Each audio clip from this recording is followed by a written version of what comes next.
Welcome back to the Oceanic Playoffs. The Knights deal with Rafflecopter. They move forward. They'll be taking on Order very, very soon, although maybe not too soon. We're going to give them a little bit of a time to, of course, adjust, go through the map vetoes, do all of the behind-the-scenes stuff. This is where we can just sort of dissect things a little bit, Guz. Of course, we're now on the desk, joining the lovely Milo, who's now the face of the analyst desk. He's obviously been doing an amazing job putting up with Devon Manic and all their shenanigans. But of course, Knights 2-0 in the end. They get it done. I'll go to you first, Guz, and give us your thoughts on the match as a whole.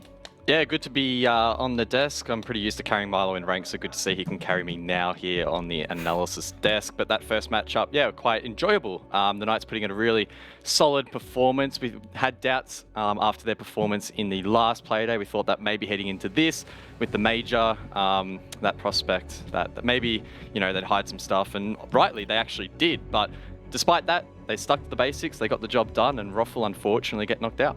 And Milo, I just want your thoughts. How did you see this play out between both Coastline and Consulate? I mean, I was expecting a 2-0, but Bouncin almost genuinely made it go to map 3. Knights looked like they were in good form. They looked like they're on top of things, but there does seem a little bit of a gap for maybe Specker or even Nate to exploit some free opening picks, and that's something that I might want to watch out for with Knights, to be honest. Guys, do we go into this second round now with expectations on Order to provide a bit of a closer matchup to the Knights? Well, it's important to remember that Order did not make the APAC playoffs. They didn't have to worry about that. Of course, in not making the playoffs, they aren't heading to the major. So they've had the last week or so to put all of their efforts into preparing for this gauntlet. Now, they would have had to split quite a bit of their prep, not knowing whether or not they'd be taking on Knights or Raffle, and then if they win this matchup, who they're going to be taking on from that point onwards. But I'd like to think that they have taken the time to prepare for this matchup. It's a pretty strong rivalry against Order, so I'm assuming, between Order and the Knights rather, so I'm assuming that both their teams are going to go really hard in this matchup, because not only is it important in the context of the playoffs, but just this head-to-head, there's something about it. There certainly is. And Milo, we've seen a little bit of the Knights now, of course. We got to see the Knights 2-0 Rafflecopter, so I guess we're going into this with already information as to how they're playing. Does that sort of maybe change your thought about how this matchup may play out? No, I certainly do know that Order do the prep. They do the work.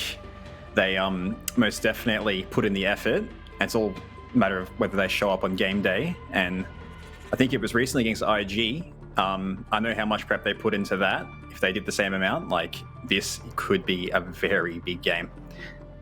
And guys, of course, the Knights, they are a team that I guess at least get that sort of momentum off the win, right? That's something that does need to be said. We go back to the gauntlet of last stage, and we saw Rafflecopter go for a decent run from round 1, round 2, all the way to round 3. Is that something that you may look at as a positive for the Knights?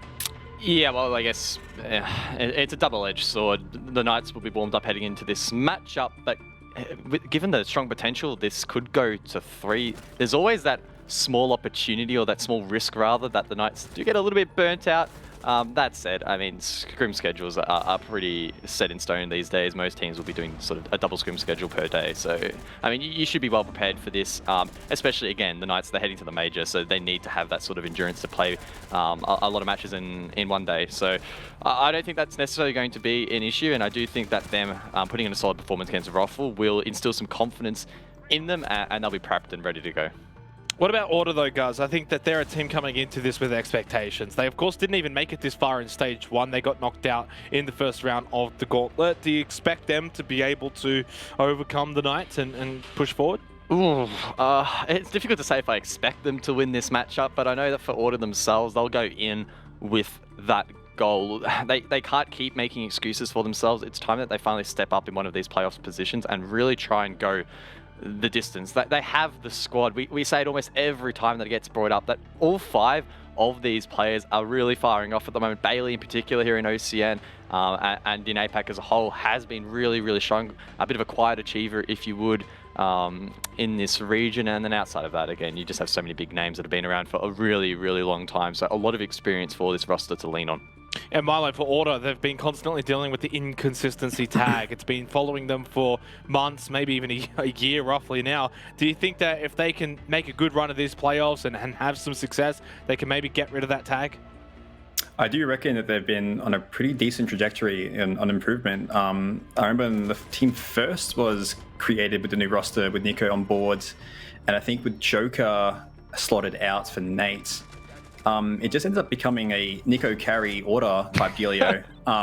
And sort of evolving, kind of maturing into this league, even in Apex South. Like, I have been seeing the load being dispersed more towards the other players, and they have been having some pretty solid games recently, so I wouldn't count them out. Certainly would not be counting them out. I guess, though, do they go into this as underdogs, favorites, Guz? Where do you put them in this matchup with the Knights? Is it maybe level playing field? What are the expectations, I guess, maybe for either team? Yeah. It's such a tough question to answer. I'm sitting on the fence. I hate to say it. I love to be the guy that makes that bang decisive call. I'll give you a scoreline, I'll give you a result. But for whatever reason, I'm really struggling here. I do think that the Knights played super well at the start of this afternoon. And if they stick to basics, I'm not sure that's going to be enough for them against Order. I get the impression that Order is the roster that should be able to read into them, make the adaptations required, and exploit that. So, really tough call. I'm going to say that Order still just edge out, but that's only because the Knights are not going to go deep in the strat book. Marlo, what's your thoughts on this? Because I think that when thinking back to the snowball predictions, a lot of people did have Order down as their team, except for Ducky, who obviously went all Knights. Do you think that Knights are going to benefit from having already played, or do you sense that Order may be a slightly favoured here? I think Knights is kind of like that case where they sort of don't really have much to lose. And that's kind of scary as well, that they're going in there with the mindset that they're kind of just playing to win. As in, they're not really assessing the sort of loss factor, and it just has that sort of imbueness of like confidence. And that's something that maybe Order might not have coming into this. They haven't had, I have said they're on the trajectory to improving, but they've still got to the back of their minds that they have a lot to really work on to get to that full potential that we can actually see from them. It's a solid roster. Yeah, they have what it takes. And so maybe that could play a factor in. And yeah, I don't think Knights are going to be bringing out the strat book, but I think it's going to be very close regardless. Yeah, I think this could be one to go to 3 maps. Speaking of maps, let's go to the map Veto and see which maps we will be playing on. And looks as if Coastline we head back to immediately, which is kind of ironic here, Guards, because this time the Knights have picked Coastline, despite Roffle picking it last time. I guess they must have felt comfortable on it, or maybe if they've already revealed one map, may as well just keep playing that same map, or to then go to Clubhouse, and the deciding map is Oregon. So, Guz, I'll give you the floor here first. Give us your thoughts. Well, put simply, if Order are to win this series, it's going to be in 3. They're not going to win Coastline. Knights lock that in, that's a win. Clubhouse does favour Order a little bit more. They've got some decent form, so looking okay there. And Oregon a little bit up in the air. Order with mixed results on that one. In terms of me calling Coastline so early here for the Knights, a lot of that is based on the fact that the Knights just played super well against Roffle. So again, well trained, they're ready and waiting for that map. But on top of that, Order they haven't played it in Stage 2, literally at all across 2 leagues. So either, Order maybe are saving it, who knows? I'll have to wait and see, but I have a lot of confidence in Knights taking that first map. And like I said, if Order want to win, it's going to go the distance. Milo, do you give Order much of a chance on Coastline and share a similar sentiment to Guz? I do share a similar idea with Guz. Knights have always had a strong Coastline. Like, I've seen it, they play it well. I haven't seen Order play it really much. I'm just inclined to just write that off as a Knights win. And with Clubhouse, I think Order has a much better chance on that. They've shown some pretty good form. In Oregon, I reckon that's going to be where the fun begins. Like, there's going to be a massive slugfest there, I reckon. Some new stuff being brought out, I'd assume by Nico, and Nice is going to have to really dig deep for that one, I think. So it sounds as if the general consensus here on the desk is that this is a best of 3 that's going to eventually become a best of 1. 2 map picks that should favour both of the teams that, of course, picked those maps. But in saying that, though, guys, obviously for the Knights, if you're putting them in as such a lock for Coastline, that would put them up 1-0 in the series heading into Clubhouse. Could you see them actually stealing Clubhouse away from Order? Well, we have seen them steal it in Apex South. Knights won at 7-5, so we know that the Knights are decent, at least in that best of 1 format. Of course, best of 3 plays out a little bit differently in that respect, but I still do think that Order on their day can win that matchup, and I wouldn't be too stressed about about that one. The second map that they have played head-to-head previously in this stage was Villa, so we're not going to see that played, so not a whole lot to read into on that one. I'm just going to stand by what I said. If Order want to win this series, it is going to be in a 3-mapper, but the Knights, honestly, are in a really good position maybe to take it in a 2-way fashion. Coastline is a map you don't need to innovate on, so you don't have to worry about strats too much there. Clubhouse, I mean, I don't think I've seen innovation in 5 years on that map, so we don't have to worry about that much either as well. So honestly, they're in a decent position to take this 2-0. They certainly do. Well, we're going to go to a short break. When we do come back, though, we head into the second round of the OCN Gauntlet.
Chasing the night, chasing the night. Hotel rooms and city squares, champagne bottles, drum and snare.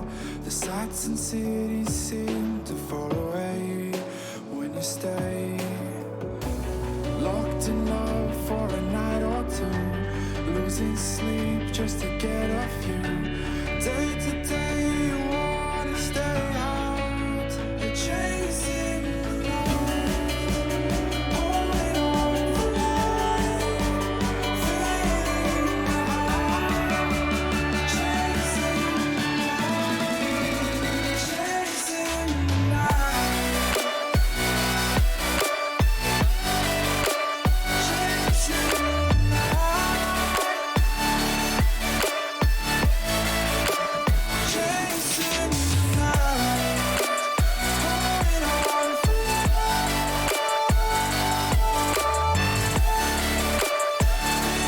feeling the high, chasing the night, holding on for life, feeling the high, chasing the night, chasing the night. Out of the shadows, I've come to make a name. Ready for battle, 'cause I got a throne to claim. Think that I'll crumble, I'll show you in the slide. Where you see me coming, better run for cover, 'cause I'm not slowing down, I'm never going under. I survived the pain, I know it made me stronger.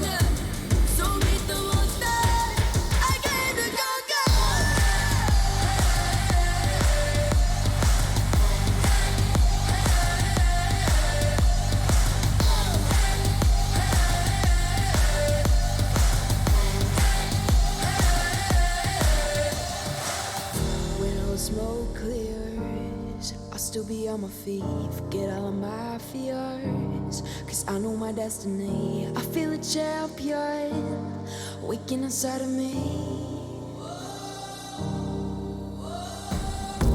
It's in motion, the legend's spoken. This is my moment.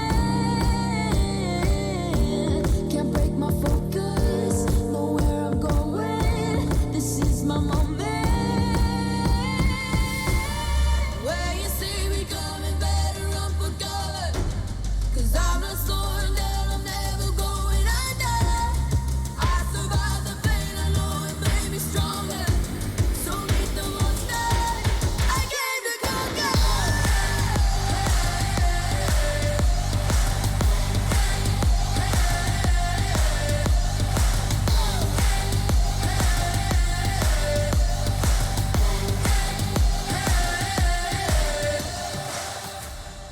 When you see me coming, better run for cover.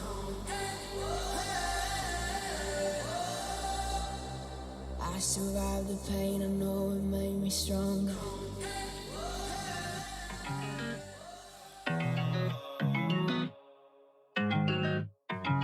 I've been so anti yeah, you're a bad chick and you know that. Eyes roll back every time you throw that. Love letter on your bed, I wrote that. I need you and I'm not afraid to show that. I could buy you anything, anything on your everything, everything. Buy you anything, anything on your everything, everything. My world falls down when you pick me up. I came up from a small town, no one hit me up. Now they wanna be my friend. Everybody play pretend. But now I'm pulling up in a Bentley. There really ain't shit you can tell me. What? I just wish somebody would help me. This lifestyle is not healthy. I could buy you anything, anything on your everything, everything.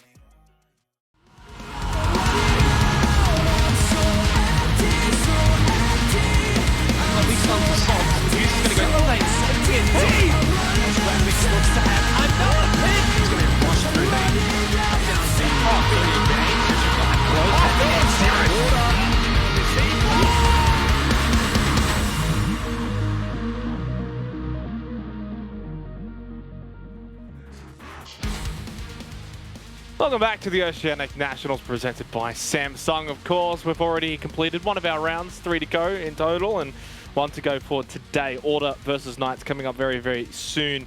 Not soon enough though, guys. We're getting pretty eager to get into it. So Order, look at their glorious faces as always. I'm actually surprised that all 5 of them are there. Usually Spec is off somewhere else.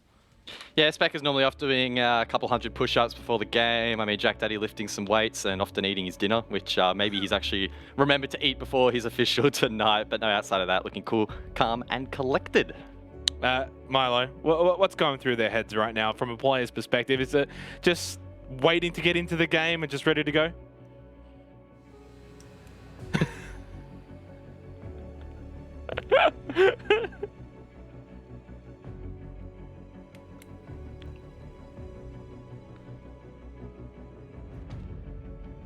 Oh, this is some insider knowledge.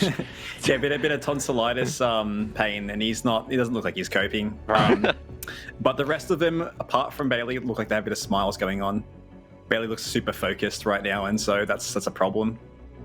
Is there much? Knights better watch out. Is there much chitter chatter before you get into the game as a team? I mean, obviously every team's different, right? Order are looking pretty tired. Bailey wants to go back to bed. But for you and you guys as a team, are you discussing much before the game's about to start? I think we like to keep it fairly controlled. We like to keep the hype up as well, but ultimately it's about just keeping focused and keeping your head in the game. Yeah, it certainly is. I mean, that's definitely what we do in the the broadcast room as well. Before we get on, we're very focused. We're getting our heads in the game. Specker's head is a pretty big one, Guz. Wouldn't you love to have a chat with him at the end of the game? Oh yeah, wouldn't mind a yarn with old mate. Specker loves a cheeky chat, and I'm sure he'd be thrilled with the result. Again, big rivalry between these two. There's also, you know, maybe a little bit of blood in the water after their last encounter in a Playday 7. Specker wasn't too thrilled with what the Knights had to offer on that occasion. So yeah, we'll have to see whether or not that rivalry shall continue. I'm not sure if we've got the Knights cam or if we're giving them more time, but I mean, I'm more than happy to stay on order. Good looking bunch of guys. Of course, Jack Daddy had his lightsaber out the other week, and I'm hoping we might be able to see a little swing from him once again. Oh my God, is he looking at me? Oh. I just got flustered there for a second. You're a married man, Zenox. Or you're about to be. Soon to be. Look, Milo, we'll kind of go towards final thoughts here heading into this match. Do you sense this in any way going to be a 2-0, or are you like locked in that this is going to go 3 maps? Look, if this is going to go anywhere, it's going to be 3 maps. It's just like an insta lock in for Knights Coastline. I reckon it'd be a close fought sort of game and club. But I reckon it's going to be an absolute blast, Oregon. Guz, do you give Order even the tiniest chance of winning Coastline? Even a little, sheesh. It could be a bit of a sheesh, but anything is possible. You can't rule out anything in Siege, particularly OCN. I mean, Order and Specker specifically himself has said time and time again that he believes all of these teams are actually pretty closely matched in OCE. You know, you think about the big 4, Knights, Order, Chiefs, and Wildcard. They're all at similar footing, and on any day, one team can win. Best of 3, of course, a permutation to that. On Coastline specifically, I'm still very much backing in the Knights. They put in a good performance earlier, and they're looking super strong on that map. They're confident enough to pick it and go there again. A very slim chance for Order, don't get me wrong. If Bailey fires up, if Specker fires up on that entry, maybe they'll be able to pull it off, but it will be tough. We're just waiting on Dino Eye here. I've heard that he's obviously finished with the beard and now moved on to shaving his head. Milo, I'll ask you the same question. Do you give Order any chance on Coastline? Because this seems to be the general consensus that Knights will win Coastline. I think the only way that Order will beat Knights and Coastline is more just like they whip out something I've never seen before. Right. They whip out some massive Monty Ying strat or something, and they're just constantly planting. It's something that I haven't really seen much on Order playing, and so I will give them the benefit of the doubt. But I've seen Knights do wonders on that map, so I'm gonna stick with them. Right. And then kind of maybe looking a little to the future here, because the winner of this game moves on. They'll be taking on Chiefs. Do you give either team a chance against the Chiefs in current form, Guz? Again, anything is possible between the big 4 because they are so closely contested. But the Chiefs, they showed last stage that they can make that run from that second position. They won 2 best of 3s last time to be able to pull that off. I do think, again, on their day, they could take down either Order or the Knights. Much like Order, they can go deep into their strat book. This is all they're fighting for at the moment. They want to try and replicate their stage 1 form. So I do believe that the Chiefs will be a very, very strong contest for both of these teams. The Chiefs, of course, overnight, they can watch back these VODs because that game will be played tomorrow. So that is something to remember. But yeah, this is only the start of a really long road for both of these teams, I think. I'll ask you the exact same question, Milo. It's just that simple here on the desk with Zenox. Do you sense that either one of these two could be able to take down the Chiefs? Definitely. Like, it's just going to be one of those things where I wouldn't know where the maps would be chosen, but in a best of 3, I really couldn't tell you. Yeah. All right, so at least we know now for next stage we won't get you back because you can't tell me anything.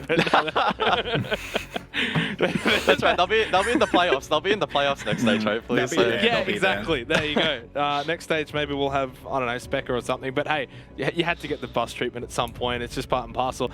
Look, I think that, for me, I'll give my opinion here. I think that, yeah, I agree with Guz, 100%. I'm backing my co-cast. So I think when you get down to that sort of, top 4, big 4, whatever you want to call it, it is very difficult to sort of say this team's going to win 100% of the time.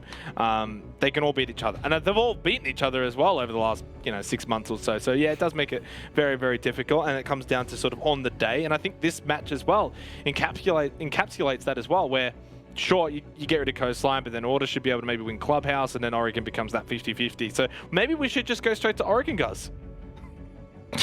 Well, that would be a little bit disrespectful to the first 2 maps. Yeah, it is very difficult, I think, when we really start to narrow down these games as to who can win. It's very difficult to just look at raw stats, raw numbers, and make valid insights as to who's more likely to win. Again, because a lot of what we have to go off is in best of one format, as I'm sure Milo can attest to. Those games are very much more random, and you can't get away with making as many mistakes here on, from a round-to-round basis. So that is true, actually. And Milo, obviously, you guys haven't been able to play too many best of threes recently. Is that's dog. It's just, what do you want from me? What do you want from me? That's still dog. Is that something that, obviously, from a player's perspective, and I know Luna's a big advocate, right, where he says that, you know, Invictus do much, much better in the best of three environment. Is the same thought process for you?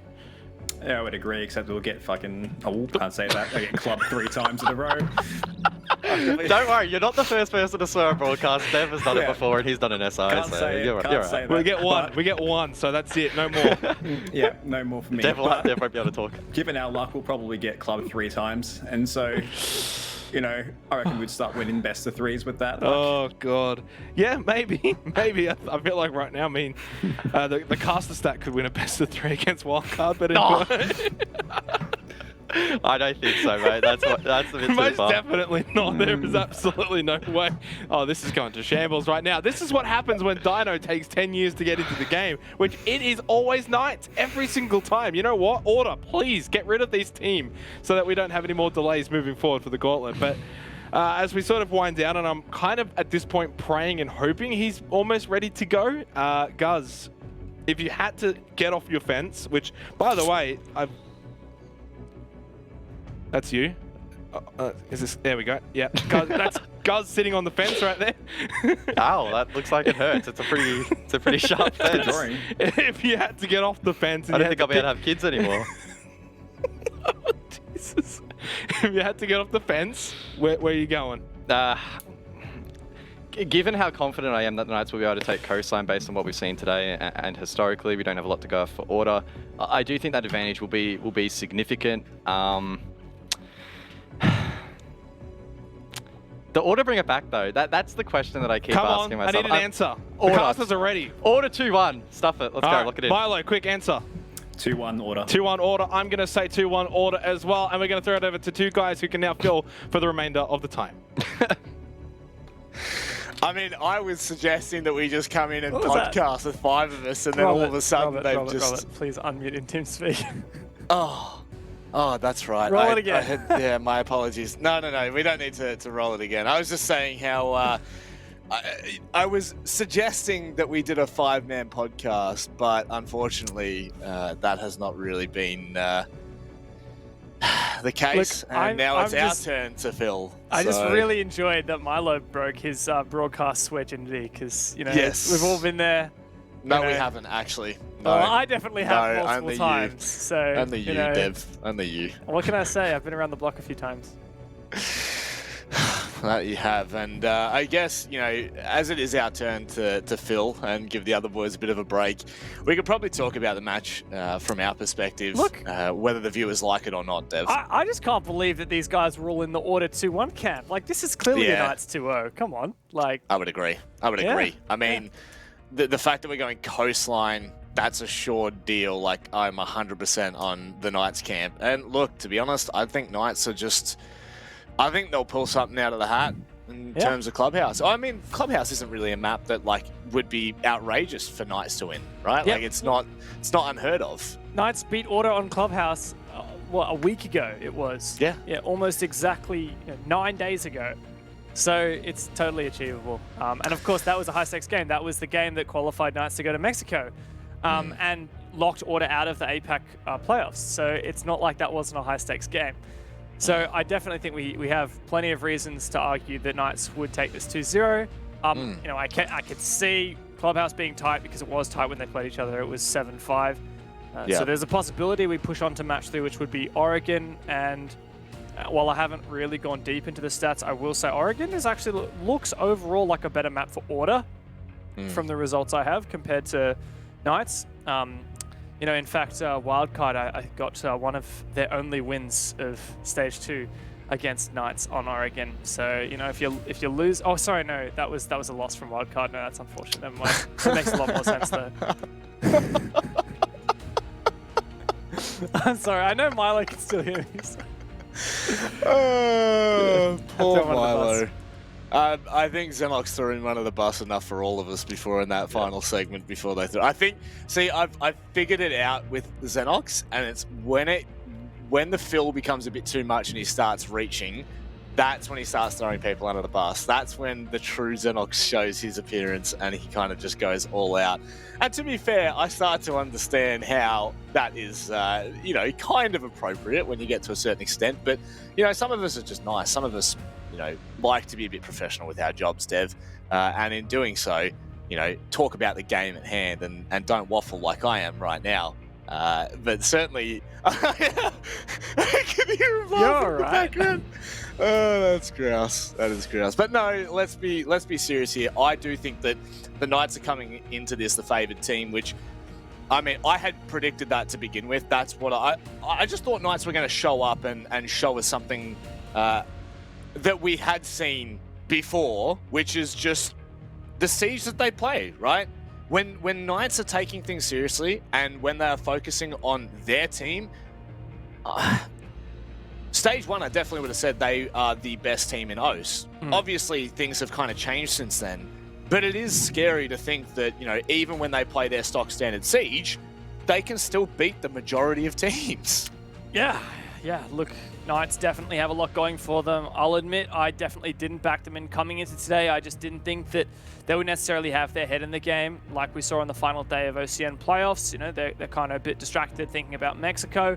Also, I was chatting to their manager, Kata, and he mentioned, now I don't know if this is true, but he had mentioned that the whole team was going out to get their COVID vaccines on Friday, which was last night. Yeah, I know when I got mine, I was kind of down and out for about 48 hours. So if these guys are playing with side effects, that would be pretty rough for them. That said, I think that the one who's sick is, as Milo mentioned, Nico. He's looking a bit under the weather, and I do wonder, especially as he's quite a vocal player, if you start to see his comms slip away, and he doesn't have the confidence to necessarily take as many of those, cheeky plays that we know him for, maybe Order will start to stumble. Yeah, maybe. We're really starting to reach when we start talking about vaccines and sicknesses of players. That's when we're really hitting the point of no return. But I mean, I would honestly agree when Milo said that Nico, had mentioned to him that he was sick, I thought, that could actually be a bit of a blunder for Order coming into this. They are a team that likes to get rowdy, and Nico is cheeky at the best of times. He's always got a little bit of how you going about him. You know what I mean? There's a little bit of a special spark. He may not be the rowdiest of players, but he certainly can turn it on when he needs to. And, it could be something that we talk about. I mean, speaking of talking about anything, Specker with his...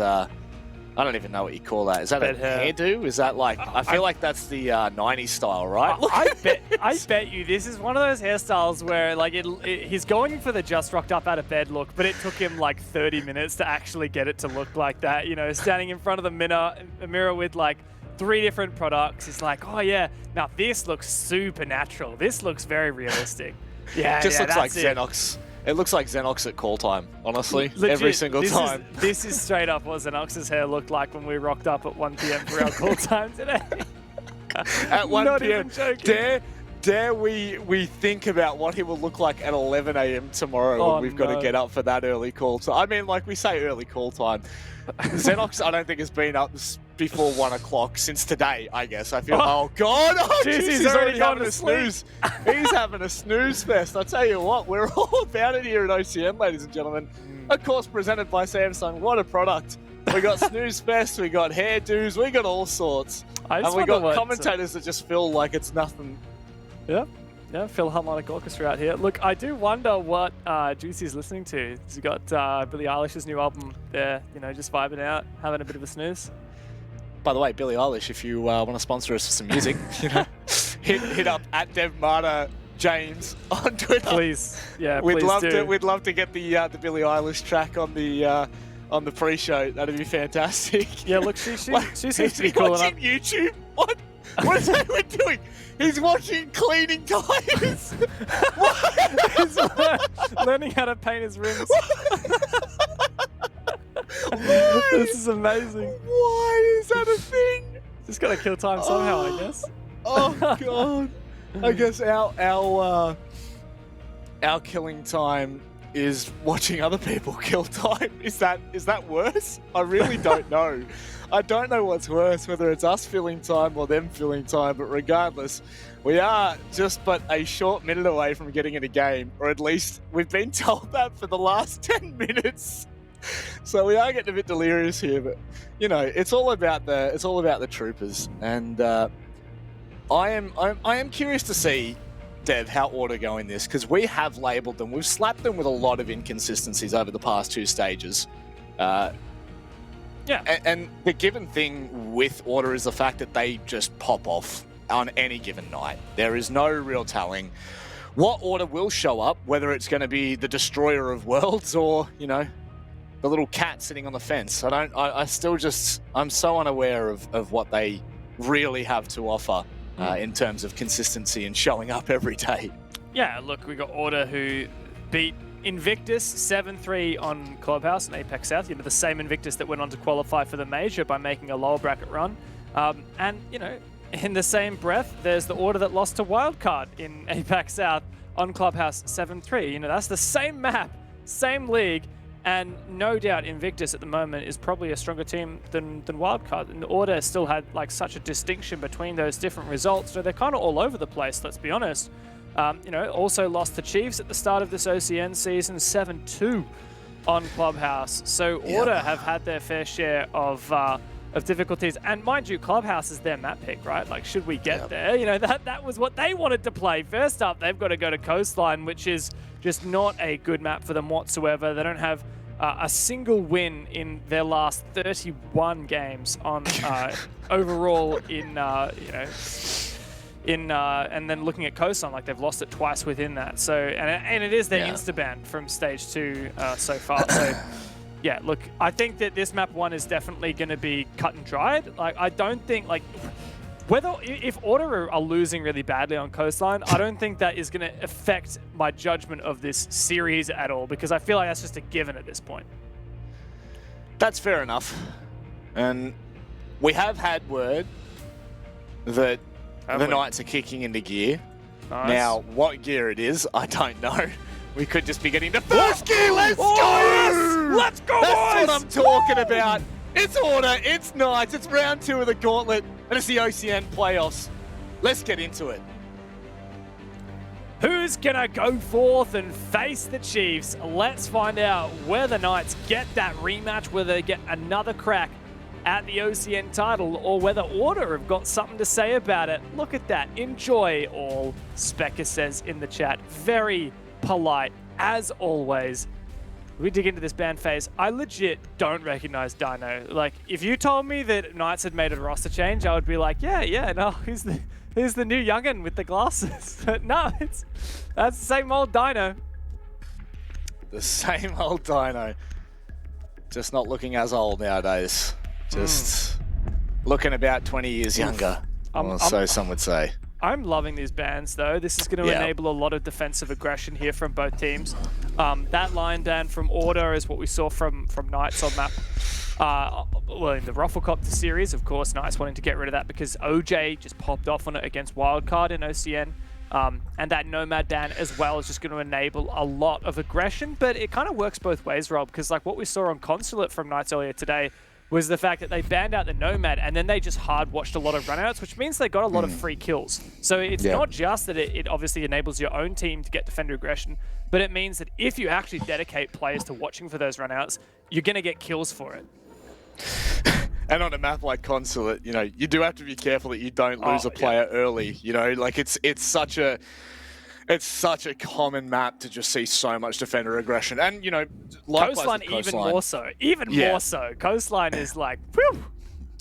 Yeah, I mean, there was the one round with Roffle just consistently running out on, I believe it was Haywood that was left, and Haywood brought it back from a 1v5. Yeah, like, you know, I mean that's an over-exaggeration, right? But certainly it's a map that that can favour some cheeky little aggression, and I think that we're going to see that a lot from both of these teams. Order coming into this, I would say, high-spirited, and Knights kind of coming into this saying, well, we don't really have anything to lose per se.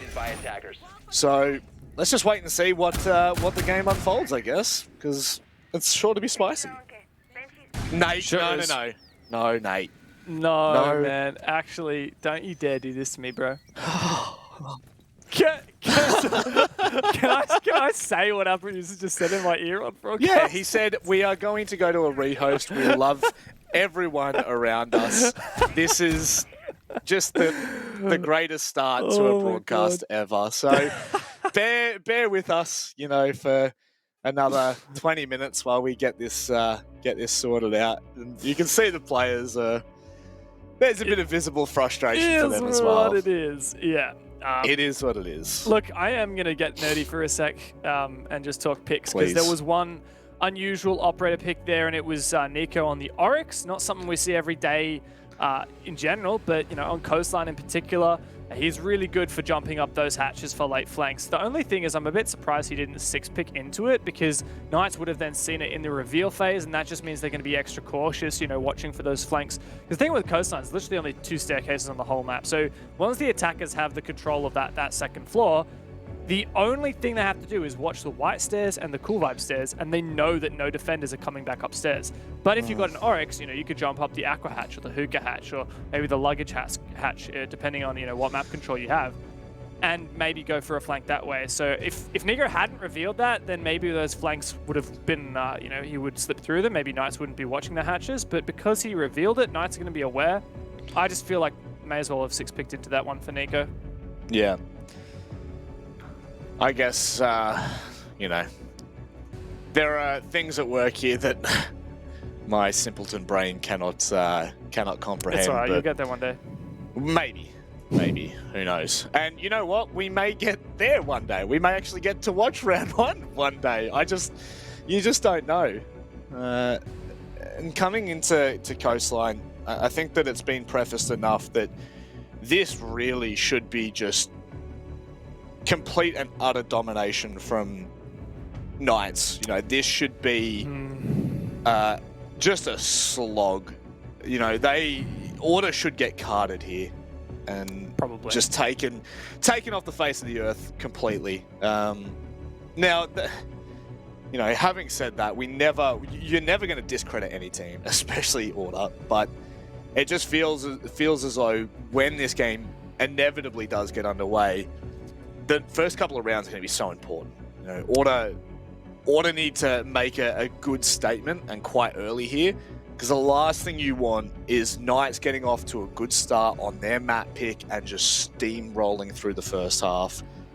And from what I could see, I'm not tripping there. It was Knights starting out on the attack, which I mean has all but been confirmed is the favoured of the two.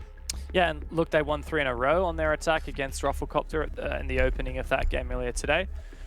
And look, another thing here for Order, just to put some more context behind why we're roasting them so hard here on Coastline, is, you know, this is one of their insta-bans. Of course, they've been playing best of ones through APAC South League and OCN, which means that you get a lot of bans, right? So their number one insta-ban is Chalet. They've literally, Order have never played Chalet in their life. You know, the last 31 games they played, they banned it 26 times, which means the only other 5 matches the enemy banned it, right? So Chalet is not a map that they play. In your best of 3s, you gotta chuck that ban, like that insta-ban up first. Meant that Coastline was in, they couldn't ban that as well. So unless if Order have been hiding Coastline, unless they've been working on it in the shadows, then honestly, I think they should get, you know, really rooted here. I would love to see that. I would love to see this just be like the outbrain from Order. Not Order get rooted, sorry. Just wanted to make sure that I thought that's what you clarified wanted to see. You know, I don't know if we can show that on broadcast, honestly. no, I don't think that would be legal. I'll be completely honest with you. So, although we have seen some spankings and some hidings on Coastline in the past, so this could just be another one of those occasions. In which case, you know, viewers' discretion is advised. So here's old mate Nico with that Oryx. I mentioned it. Couple of hatches he can jump up. Can't jump onto the roof through that hatch, unfortunately, but you know, he could go up the master hatch from lobby. He could make a flank up the luggage hatch from inside security. Also the office hatch into Aqua, and then the hookah hatch back from Red Bar. So depending on how strong Knights are at holding these flanks, he might have an opportunity. Drone activated.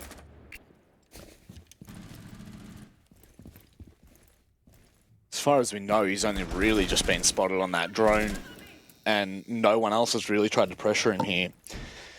So he'll be sitting very comfortable until a point where Knights start to... I guess you don't even need to necessarily deal with him in that position early on, but you certainly need to be aware. You know, it is just so dangerous, him being able to maneuver around the map in the way that he can. But he has fallen back to sight for now. For how long is really the question. You just don't know. You can't really tame a player like Nico, especially on an operator like Oryx. I'm sure that there'll be things that we look at and just question how on earth. Sage was really, really good at his opening engagements. I love this. Nico's just holding onto the hatch for some info here, looking for feet or drones in luggage. He's vulnerable, however, to quite a lot of places, including downstairs. At Knights, though, they're hoping to put some pressure on for the opening pick. They found it 4 out of 6 rounds in their match on Coastline against Rufflecopter. Oh, I really like this. That nade might be able to... What? Ooh, Okay, I thought that... Yeah, I thought the nade was actually going to be going across to Nico, but instead Nico. Bailey pulls out. This could be absolutely massive. Jack Daddy will use the information to perfection, and just like that, they've retaken Aqua. Good opening once again for Sage. He found 3 against Rufflecopter on this map, and he's keeping up that momentum. But yeah, like you said, a good trade. Nico's call helped enable it from Jack, but Knights continuing with this pressure. Josh clearly has some info here, and he's going to go deep on the player at the bar. Nate goes down. It's just Nico left. 15 seconds left. Not really much he can do in this position. Needs to try and isolate a couple of 1v1s, make this a little bit more believable. But as the diffuser goes down, I mean, there's just no real hope in this. He's got to hit some of the most unbelievable shots. Time continues to tick away here, Dev. And Knights have really shown us what they're worth here in this first round. Despite losing the trade on that opening kill, doesn't seem to matter for them. Nico's trapped outside. And this is all but confirmed here. Trying desperately to pad his stats a little bit, but it looks like the attackers have become the defenders. Dino can clean it up. And just like that, Rob, nice easy start there for Knights. Yeah, it is. I guess that's a breezy way to kick off your coastline. And all things considered, I'm sure Order will just take that in their stride. Move away from the Bar's defense and up to Hookah. Nate pulling out the Tachanka. Yeah, okay. I like it. I guess that it would be very impactful should you be able to deny that default plant spot for a little bit longer, Dev. Definitely a possibility here. We've seen a lot of creative methods of denying that plant. I had a feeling it would be a 6-pick, but no, he's sticking on it. Jack hasn't locked in that, but he is going to pin down that Aruni. Yeah, so quite a lot of plant denial here. You know, obviously Tachanka does tick damage. I do wonder why not just pick the smoke. You know, smoke is really, really good. You can throw those gas canisters all the way from the back of Hookah or from Vars. So I can see that the argument for combining them, but it looks like they're just leveraging those 3 C4s plus that Tachanka to see if they can deny that plant. One thing that happened recently is we did have Tachanka get a little bit of a buff. Namely, you'll notice he's got that shield now. I'm just going to bring up the patch notes while you continue to double check all the other changes that they've had to him. Yeah, go for it. I guess that kind of makes him a lot more viable now, right? Like bringing that deployable shield is another piece of utility that they have to try and deal with. Absolutely. Sorry, I thought maybe you'd found the stats. I know Guz has just dropped a cheeky little... I found it online. So. I found it online. Yeah. Oh well, thanks Guz for the effort. Deployable shield added instead of proximity alarm. And he's got 14 instead of 10 total of those Shamika grenades. And aside from that, it's just the increased destruction capabilities of that LMG, the DP-27. So overall, it's not actually like crazy big buff. I think the shield would probably be the most impactful thing The biggest weakness of that Shamika launcher tends to just be the reload. Like, it takes forever to chuck those grenades back into it. So even adding more isn't necessarily going to make it easy to use.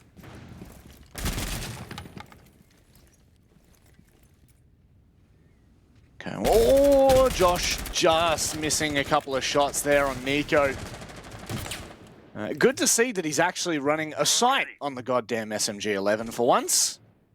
And not just rocking the iron sight, that's for sure. But now, moving forward into this round, you know, I am very curious to keep my eye on Nate and on how impactful the Tachanka can be in the late round, which I am assuming is where it's going to be most impactful, right? Just coming down to the wire. But that also means that Order can't just throw this round away. They have to stay quite sharp and not necessarily play passive, but they certainly have to be playing a little bit more conservative.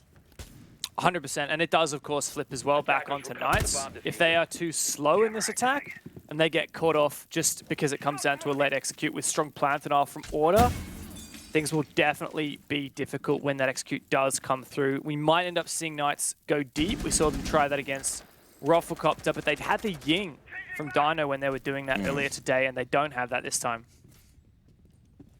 Attackers have located. Oh, hello. Dino trying to force the issue here. Some old information, not giving him the best. Or maybe just a piece of gadget that's stuck in the corner there.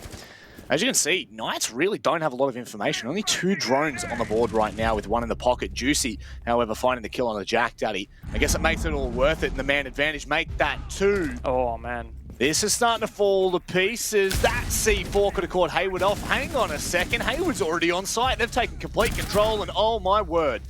Knights once again look to run away with this round. You know what happened there? Maybe they just managed to pick the drinks player somehow, but Knights have so much control. Nate is really feeling that pressure, and pre-fired out of this world.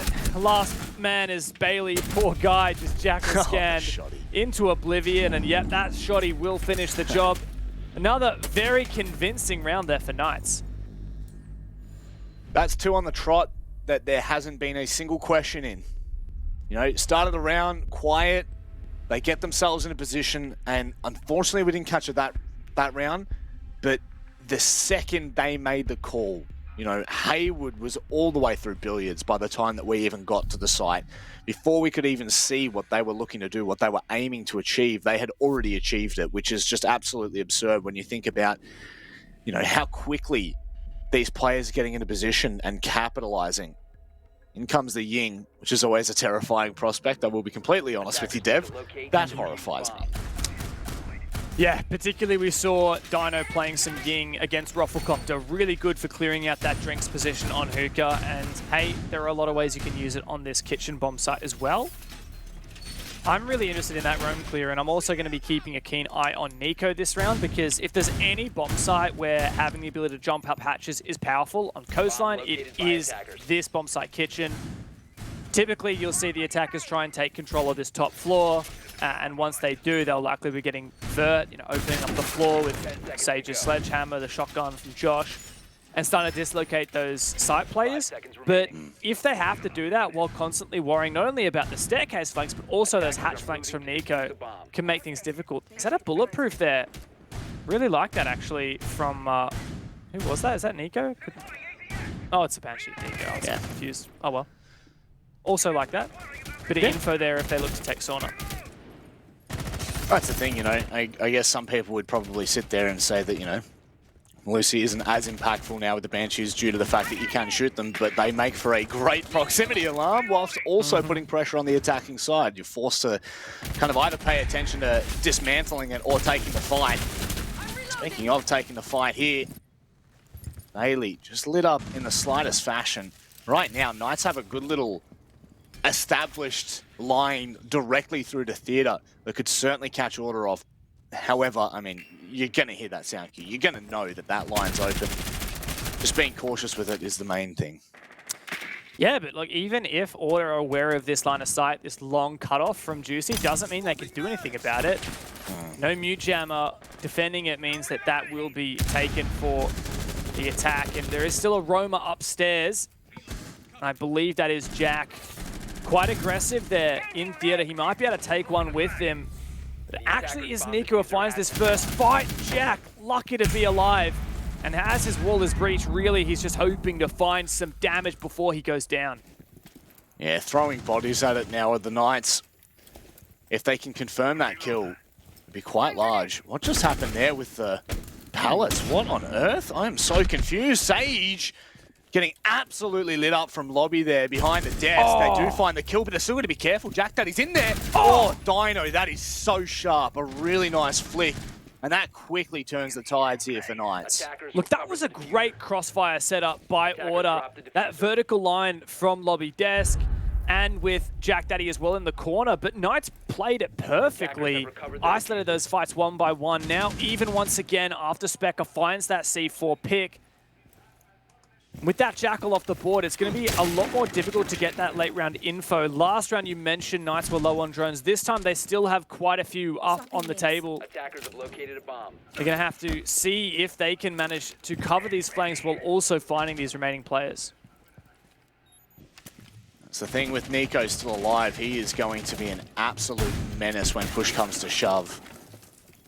Could turn the tide if he's able to go up a hatch and completely flank with Knights unaware. Of course, that's a little bit harder and easier said than done. Hayward goes down. They're starting to try to force themselves into this site, but they're not being given any sort of presence. Nice. That's a big pick from Sage, but now it's all onto Dino. 1v2. He looks to stick the plant, Dev. This could be it. But he can't really stick this. They're going to have to push through, and they do. Specker had a massive round there playing site. Really saves it for Order, and they do come away with their first round of the game. A lot less convincing from Knights, no doubt about it. Order looking the goods in round 3, and I guess at the very least, a 4-2 half is salvageable, right, for Order. If they can just continue that, lock in at the very least one more defense before the end of the half. We're not talking about something that is out of the realms of possibility. It obviously is incredibly hard to do so. I'm really keeping my eyes on Knights and how they bounce back from that round. Because really, so far, they are the team that have shown us that this is going to be their map. As, of course, it is their map pick. It's just to be expected, but... To the future, we hold hopes. I think Order will be happy, though. They're already doing better than Rufflecopter was, because Knights went up 3-0 in that game. So, yes, we're definitely looking at Knights. Like you said, they're the ones with the expectation on them. We know that Knights have really strong defenses on Coastline, though, so Order do need to really make sure they have a strong defense half to match. Otherwise, they'll likely lose any potential lead they might have in that second half. Now, Knights likely to come away with a 4-2 here, but if Order can make that a 3-3, I would call that a massive dub. Yep. 5 seconds left. And, when you think about the implications that this will have for tomorrow's matchup against Chiefs, it's a game that both of these teams will really want to be seeing through to. And, I mean, of course, playoffs being playoffs, it's a good opportunity to obviously test where you're at in terms of best of threes, because it is hard to really come by tournaments in best of 3 formats. But certainly that all-important glory of the OCN title that Chiefs are currently holding, going up against the reigning champions in the next match, could be an excellent way for either of these teams to kind of cap off their stage so far. And just like that, it's Nate that goes down with, yet again, minimal impact. Yeah, especially, my God, he's just found 2 picks from In Ruins, looking and waiting patiently for an over-aggressive Order.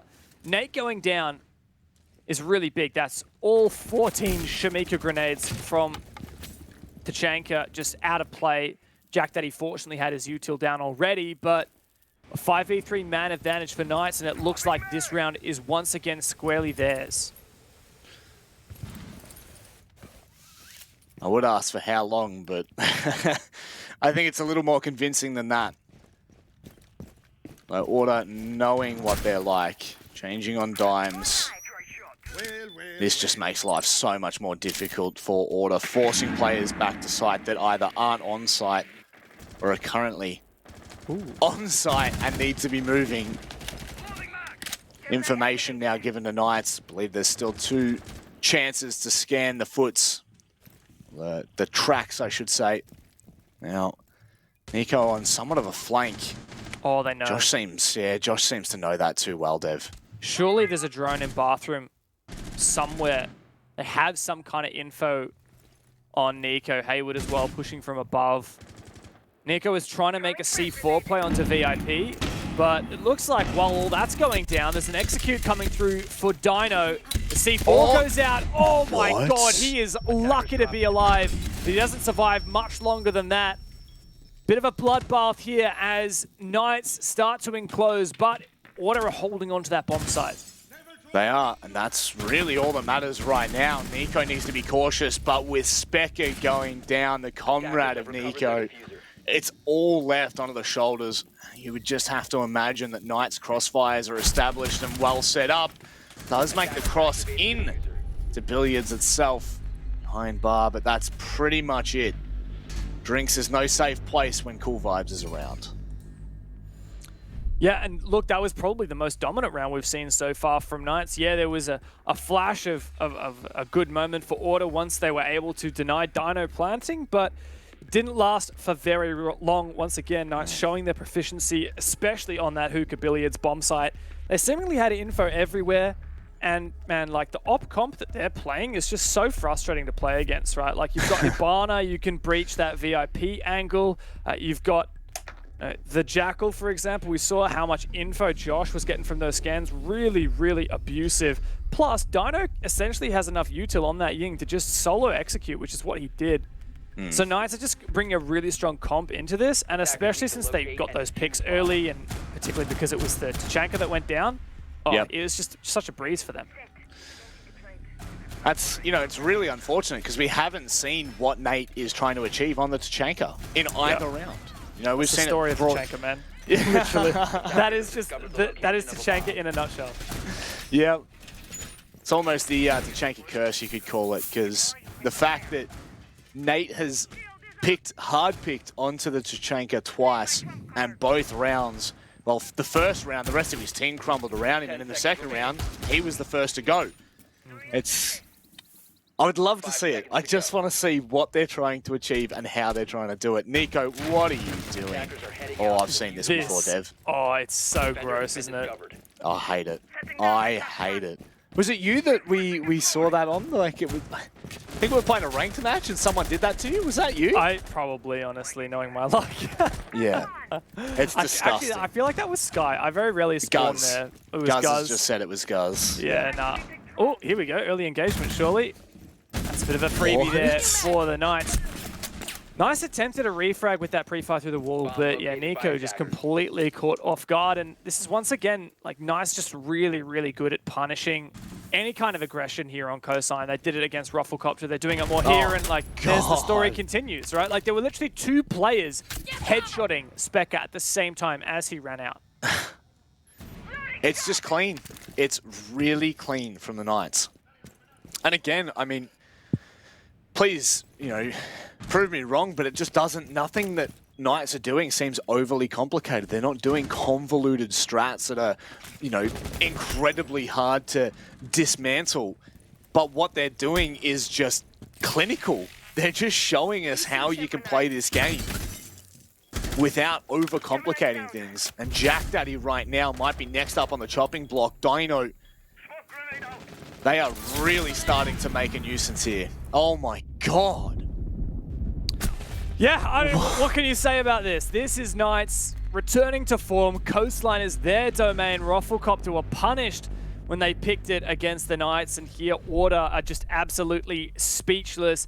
This is the thing when you start departing from best of ones, get into those BO3s and BO5s, your reduced map pool will absolutely harm you. Let's have a look at this replay. Just once again, like, Order cannot have any success with their aggression when Knights is just shutting them down. It's like I was saying in the up-ban phase as well, Rob. It's like you ban that Nomad, and which is Knights, by the way, which not only makes it so you in a way have more freedom to run out, but it means that if you're just hard watching those rounds, you're going to get free kills. It was almost like a bait. Like, Knights banned Nomad being like, hey, Order, I dare you to run out on us. I dare you.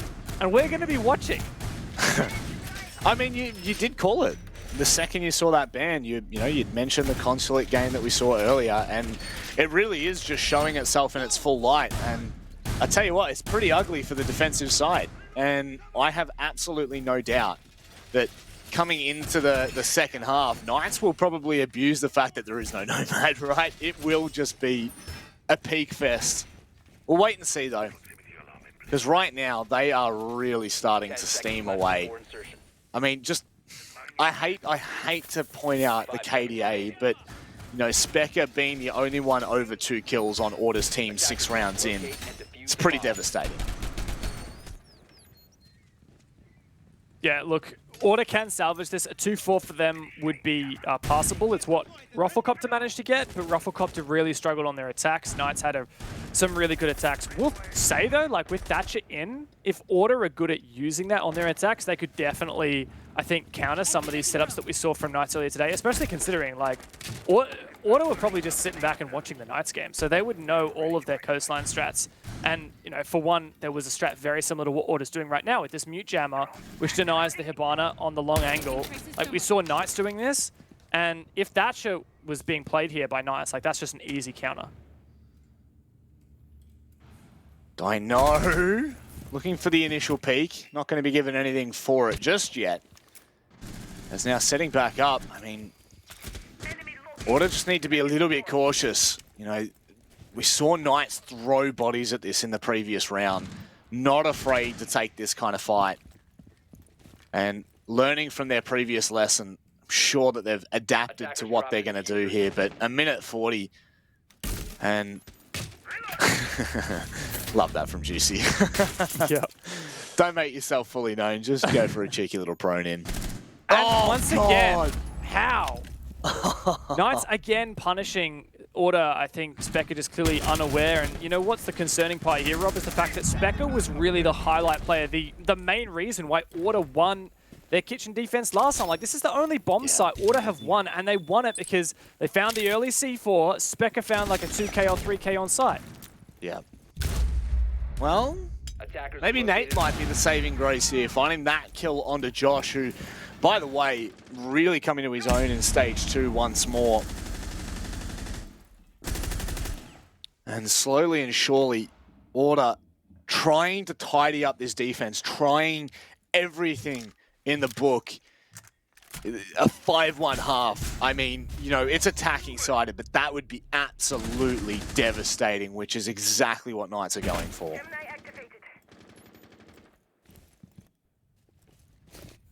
Still, as time ticks away here, it does get tense for the Knights. While they do have the advantage here, a simple slip-up could go a long way, and we're seeing Order now even up the numbers.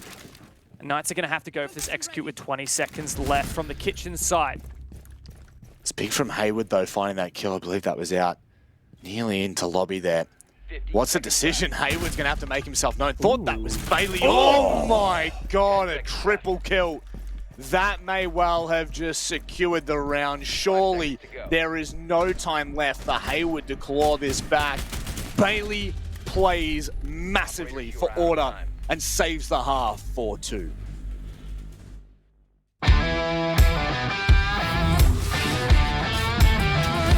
You're so good, bro. Yeah, you fucking...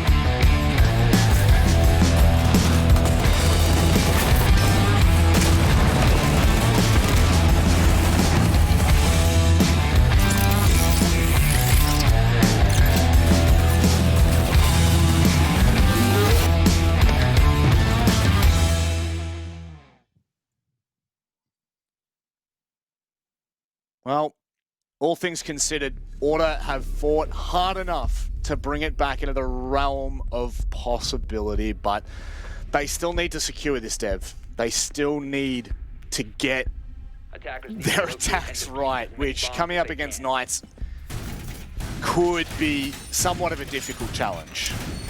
Yeah, look, solid C, maybe C+ from Order there in that first half. Getting 2 rounds is good. I think that those 2 rounds were probably closer than they would have liked. Both of them relied on just a really strong performance from their kitchen player on that defense. And they're now going to have to pivot into some strong attacks, which is difficult because Knights have proven to be really, really good on these defenses at Coastline. Like they won 3 and only lost 2 against Rufflecopter. 10 seconds remaining. And if Knights are to do the same here, then obviously they would win. 7-4 5 once seconds again. remaining. So, Order aren't getting absolutely slapped about as much as we perhaps expected coming into this game. But yeah, maybe just a C so far. It's really going to come down to their attacks. They're not bringing the Thatcher, which I think is interesting. I'll be very curious as to how they try and address these setups. Or undress them, if you know what I mean. You know? Be careful, Dev. Be careful. Always They ready do for bite. a bit of cheeky action. They do bite, that's for sure. And I have heard that one bite from the Knights is lethal to Order. So they just need to be treading quite cautiously and making sure that they are not overcommitting. I feel like Knights will punish anything the Order have overcommitted to as of right now, with absolutely no presence up in VIP or Penthouse. They'll be left uncontested for now. Ooh, good on you, Love that. Dino. That's nice. It's going to deny that long line of sight. The attacker's bomb diffuser has Really been nice dropped. way to do so as well. Usually you can only really put feasible wall denial on that wall if you bring the Qaid, and yeah, they're not gonna. So nice little vertical play. Of course, it does tell Order that there was a player in kitchen. Oh, that C4! What? So close to hitting the mark. What? I am so confused. I thought that was smack bang on him. Was that not? I think there was like Wow. a little bit of like a lamp or something that kind of blocked it, like one of those like ceiling lamps. An indestructible ceiling lamp. Yeah, I've Yeah, heard of bro. those before. Yeah, bro.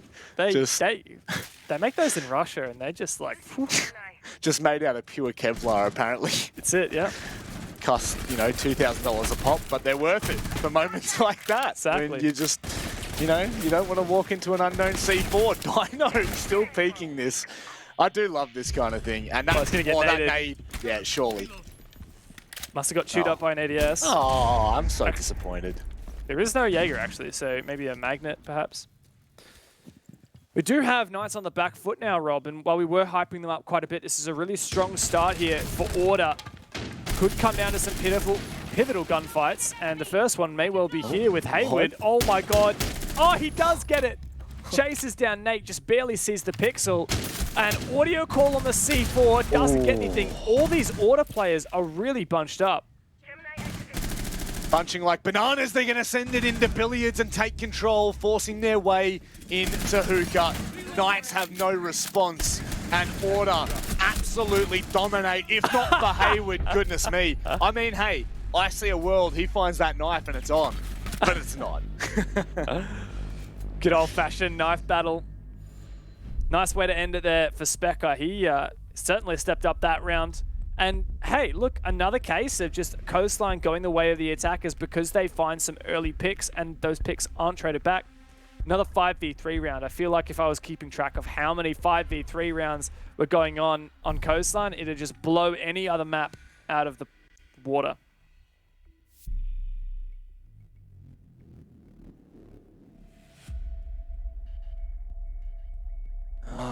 So, We're Are very we close. are We're we very about close. to actually have a barn burger, Dev? Are we about to have the juicy lettuce, tomato, onion, tomato sauce? Is it the full burger here Good- with the Knights in Order? Good old BLT, maybe a bit of extra avocado in there for good measure. I am a Melburnian after all. They say we've got a game on our hands. I think we're very, very close to getting to that point here, Rob. Look, I wasn't expecting Order to be shocking on their attacks, but hey, that round was actually really good. And it was, in fact, their 2 defenses that they won that looked pretty shaky. That I would argue, is the most convincing round Order have won all maps so far. So if they can keep that up, they can crack some of these defenses, 5 then seconds to go. yeah, look, I believe them. Attackers are moving to defuse a bomb. Long time between then and now, and knowing the Knights, they will surely claw this one away from Order's grasp, which it currently, it is there. traps there. Now, again, absolutely hate seeing a Frost on a competitive lineup, but god damn it, it is so impactful sometimes. It just has so much to offer. And I guess the fact that the deployable shield is, you know, just another piece of utility that you could bring with it makes it even better, but we'll see what Dino's impact can be. Getting aggressive here. You'll notice he's running the red dot. They actually took the 1.5 times scope off of Frost's C19 mil. Gave it over to Alibi, which we actually are seeing on Juicy. Ooh, here comes the logic bomb. Once again, an attack man advantage nice and early, and it looks like we're about to find another one. Ooh, that was just the Gemini. The bait, got a little bit baited there, not gonna lie. Hit it with the debate. That's fine. Dino still holding firm here, and I guess Knights really need to be careful. This lead will slowly and surely dwindle. Oh, Dino, no, not like that. Oh, God. Not like that. Oh. Look, this pot is starting to stew, and doesn't look like Knights have put the work in to get the job done. Order tightening their grip. Oh, feeling that pressure, my God. Haywood has to come up with a big flank here. Sage, a nice nitro cell, but it gets shot out of the air by Nico. Oh, what a gnarly shot there with the MP5K. Haywood is so far away, but they might actually be able to pull this off. Surely not. Sage might just give them an opening here, but needs to be careful. Fair bit to be exposed to when you are in kitchen, especially when they've opened things up like that. Dev, I'm starting to believe. Sage going absolutely massive. Haywood, the frost mat! Oh, no way. Oh my! Oh, Dev, no way. It's a 2v2, but very quickly it's clawed back by Order. And what could have been an unbelievable round for Knights has just, well, it's been shut up pretty quickly.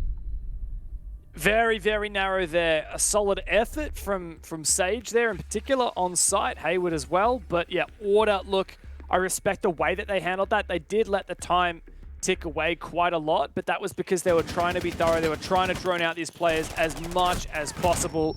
That was absolutely horrible and terrible and just, oh, all the things. Yeah, feels bad there for Dino. He was trying to vault up, but he just couldn't quite make it work. Yeah, look, almost a really good 2v5 there, but hey, I'm going to give credit where credit's due, and Order really, really nailed that one home. So credit to them. They've evened up the scoreline, Rob. And, you know, all they got to do is find 4 attacks and they guarantee at least overtime, which, considering we were really spelling death for them here on Coastline, look, that'd be pretty amazing. And look, if they can push overtime, I see no reason why they couldn't actually take this out in overtime or in regulation. That's literally all 3 frost mats. What is that? Why? That is disgusting. It is so dumb. That, you know, that third frost mat as well, you could literally just shoot that from the window. Like, that is... I love a good double frost mat, but I'm not gonna lie, that third one is a bit small brain. Yeah. 10 seconds remaining. I mean, it should Order make the same mistake, surely. It would be hilarious. I would love it. Attackers must locate and defuse a bomb. I'm still just so cautious of saying anything here because you just know the kind of impact that it will have. We said it last round, and it is one of those speak of the devil moments. Now, Knights are, I mean, slowly and surely, Dev, the belief is just gaining on me. And my worry for Knights is that this could very quickly just lean into Order's momentum, not just for this map, but also next map as well. You know, going into Clubhouse, the last thing you want is Order bringing back a 4-2 first half and, you know, kind of brushing you aside on your own map pick. Definitely would set the tone for this series. Ooh, really good drone there from Nate, but not able to action on it as of yet. Gonna chuck another one out. Surely that nade doesn't... Oh, it does actually manage to get that. There's no denial of any kind for that nade. I just realized no Jaeger, no Wapai. on the board, so Knights can't expect to stay behind their shields safe and intact. They might be able to make a flank work here. Oh, Nico having none of it may have just given Order a better look into this round once again. Geez, Dino's not had the greatest start to the second half, has he? The poor guy. Attackers have located a bomb. Oh, so Jeez. close. Juicy's trying to put on practical showcase of what you can do with that new 1.5 times sight on the MX4 Storm. Sage has been pretty hot in his shot as well. Not complete map control here taken for Order, not all of top floor, which has allowed this flank upstairs from Knights, but I do think Order are being extra cautious about watching that Cool Vibes flank. I feel like if this stays a 4v5 for Knights, they could probably win it. If this drops to a 3v5, I'd be a bit concerned. Nate about to go head-to-head with Josh here, but Josh holding the angle, just needs to be cautious of the undoubted swing that might come through in security. In the meantime, Nico holding hard lines. Juicy needing to be very cautious. I mean, right now the round hangs in the balance, Dev. 30 seconds left and only one player down for Knights. This could be massive on the flank. Juicy's really feeling that pressure on site. Hayward makes a big flank, finds one, likely to get refragged though from Blue Bar. But it might not matter at this point. He's aware of the angle, and Knights have just shut down everything Order put forth. It's just Bailey left, 1v3. And at this point, Rob, it just ain't happening.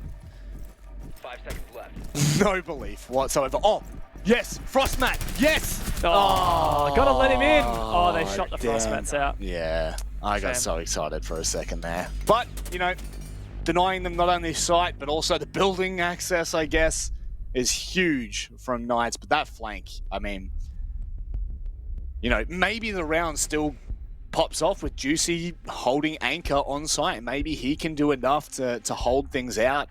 But Hayward getting into position, finding the flank, finding a double kill, just secures that round and makes things so comfortable for the Knights.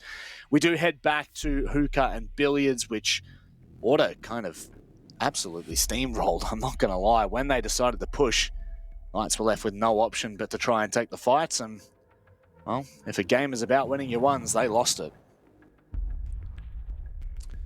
Yeah, look, I was really expecting Order were holding those flanks a little bit more vigilantly than they ended up doing. But despite that man advantage, it just didn't quite work. Didn't win those ones on the entries to site.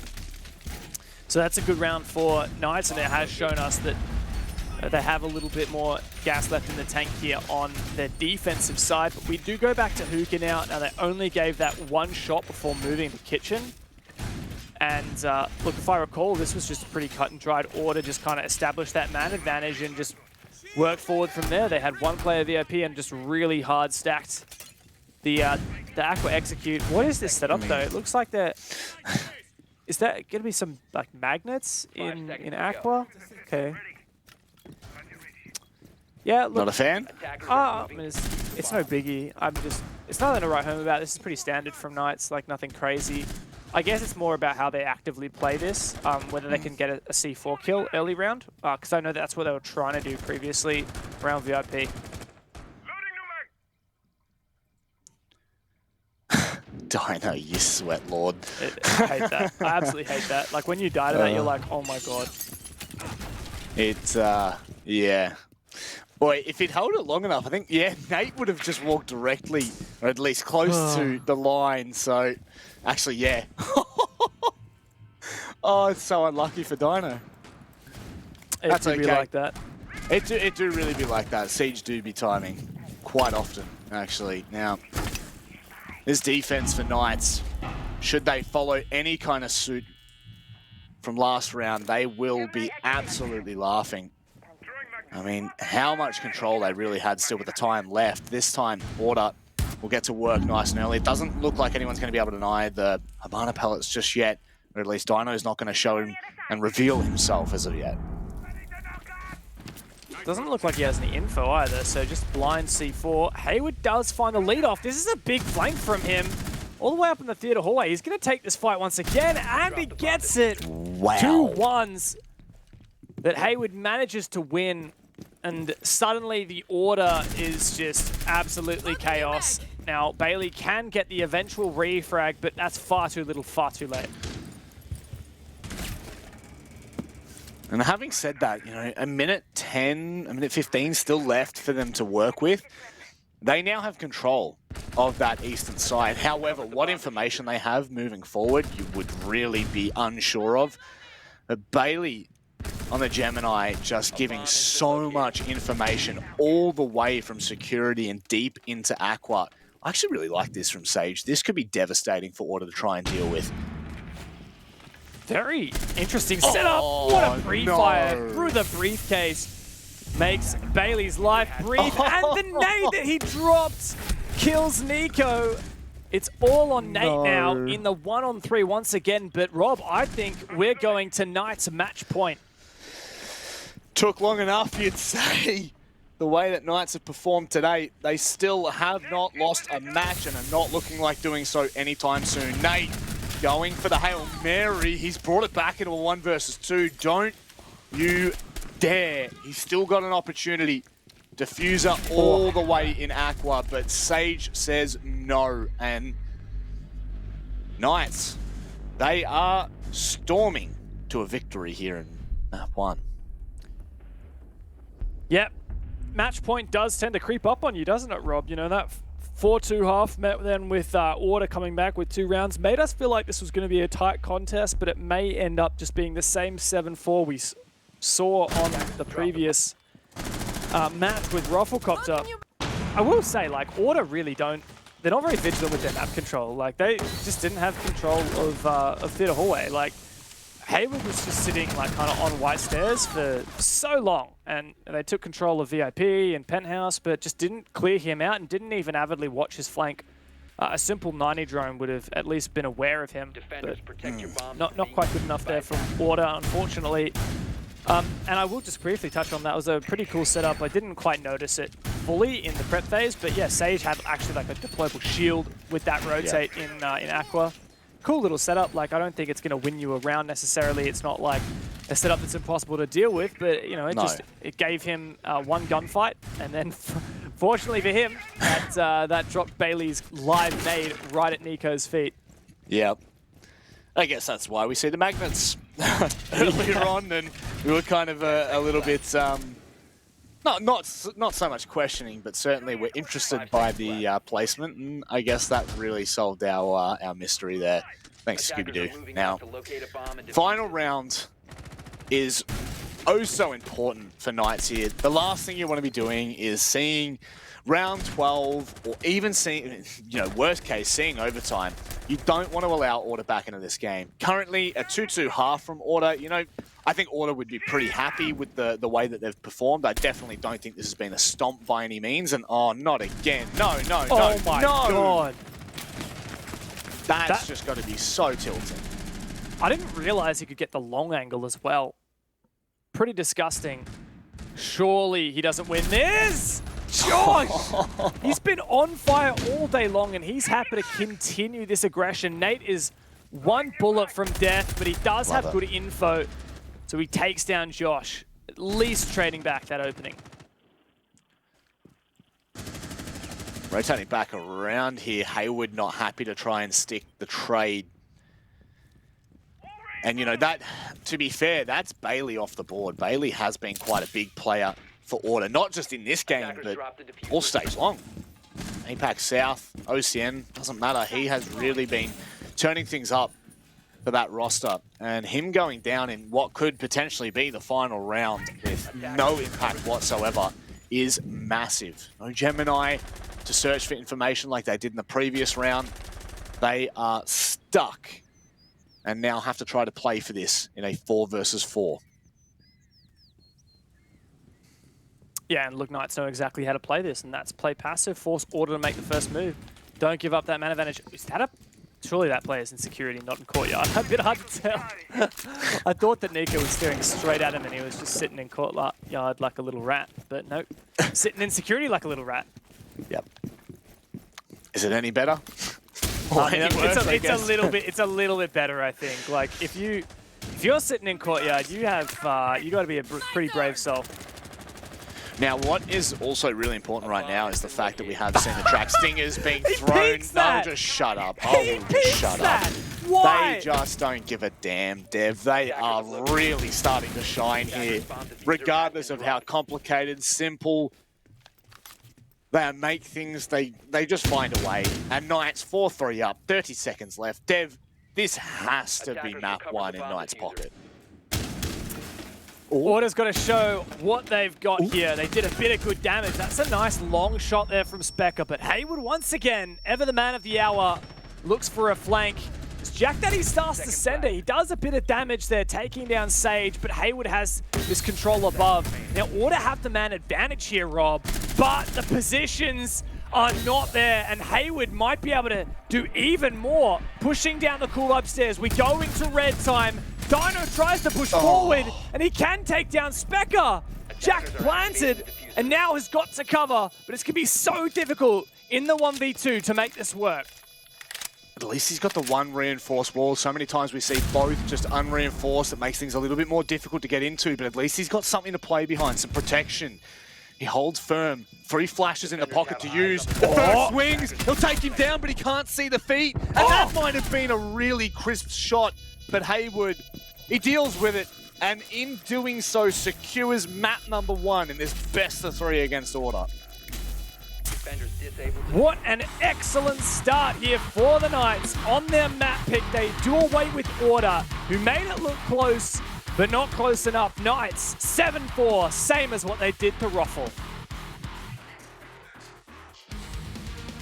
How incredible are the signs for Knights? You know, they they've made it to Mexico, right? Now, whether or not they're going to be able to make it, it's anyone's guess at the moment, but they will certainly be making it here in OCN. They are fighting their way through the gauntlet, one map at a time. Currently flawless against Ruffle and now against Order. Although there is still a couple of minutes. There's still potential, Dev. There is still the ever-looming clubhouse that we head to next. However, the signs are just looking so damn positive. They are. Look, we did preface this game saying that Knights very, very favored to take Coastline, and they delivered. They have been delivering so far during the gauntlet bracket. It's funny to think, in Stage 1, Knights seeded straight into that grand final, and they lost it. Didn't even win a single map. Well, I think they won one map, actually. But coming into Stage 2, right? Like, bottom of the barrel, how the champs have fallen. They went all the way down, seated in 4th place. They had to play through Rufflecopter, now through Order. Look, honestly, I'm getting the feeling that Knights might actually be gunning for the Stage 2 championship. You know, they could get their revenge against Chiefs if they beat Order here. They'll play Chiefs tomorrow. And then even potentially to take down Bliss. I can 100% see a world where that happens. And this is coming from the guy who didn't even think they were going to win against Ruffle. So, look, Knights, they've showed up. This is what we've been wanting from them all stage long. I mean, we all laughed at Ducky's prediction, but now it's starting to come to fruition. That is absolutely terrifying. The prospect that maybe they might just run the gauntlet. But I guess we get a little bit further to go until then. And in the meantime, I'm going to throw you back into the capable hands of the bus. Jeez, I feel like every time we throw it back over to those two, Dev loses a button on his shirt. Guys, it was a very good game from the Knights. A complete replica of their match against Rufflecopter. 4-2-half Knights and then 3-2-half Knights. Guys, I mean, we kind of obviously spoke about this in the pre-show. This was the expected outcome, though. Yeah, it was the expected result in the end. We came into this matchup. It was the Knights pick, thinking that historically Order haven't really showed a whole lot on this map, and the Knights were in pretty good form off the back of their Rufflecopter matchup. So we did anticipate them to win. I will say that it did feel a lot closer than I was anticipating heading into this matchup, and there were some real glimpses of brilliance from Order, who put up a really decent fight, again, considering that they just have not played this in an official for such a long time. But yeah, at the end of the day, Knights were able to seal the deal, and they put themselves in a really great position for the series. Milo, was there anything that surprised you from this game, or in the end, 7-4 scoreline? It was pretty much a repeat of Ruffle.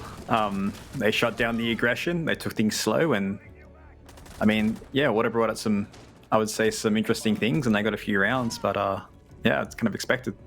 Yeah, and obviously now moving forward, it is a best of 3. Clubhouse is where we go. And guys, I guess this is now Order's side of things where they've got to get their job done on their map. Yeah, Clubhouse obviously a lot more structured than what we saw here on Coastline as we look at the stats. So it's going to play out quite differently, but again, look at players to start firing up. Hayward, for example, 14-4. Wow, it feels like it's been a long time since we've seen Hayward have a massive matchup. Again, let's think back to stage 1. He was so huge then, and showing once again that he does have that potential in him. And you can see on the side of Order, a very consistent performance. You can't fault them on that, but no one really firing up on a map like Coastline, which is very frag reliant. So maybe Order on their map pick, they'll look good if they can put in another consistent performance. It's probably going to serve them better on that sort of map. Clubhouse is not really one of the maps in the pool that does allow a single player to pop off. Sure, that there are outliers when I make that statement, but overall, if you can put in a consistent performance and play well as a team, you're probably going to produce a good result. So not all hope is lost for Order. 3 map wins in a row now for the Knights, Milo. Do you sense that they are gathering that momentum that could end up maybe, you know, all the way to the Chiefs, for instance, tomorrow? Yeah, it's definitely possible. They're definitely playing well, and I know Chiefs might have to watch out. They certainly might. Obviously, Order's not going anywhere just yet as we head over to Clubhouse soon enough. But in the end, pretty comfortable win for the Knights. They didn't really have to do too much really that different, as was alluded to earlier against Rafflecopter. They basically brought the same stuff here, which makes you have to wonder why Raffle went to Coastline in the first place against the Knights, guys. But anyway, keeping it to this matchup, do you sense this is going to go to 3, or Knights are going to make this another 2-0? I keep thinking that Order are going to be able to pull this back and get it to the 2-1.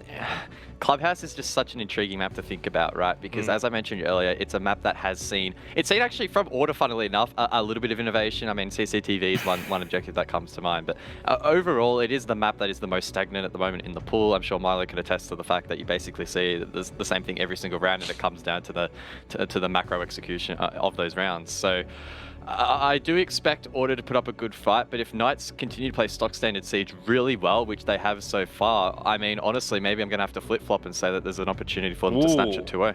I mean, Milo, it's obviously Order's map pick, Clubhouse, but it's not their map, let's be real, right? Like, this is actually, I think, a pretty open match between these two teams. I mean, I'm pretty sure Knights actually beat them the last time they played on Clubhouse, right? Like, do you agree with that? Yeah, it's going to be a tough fight, definitely.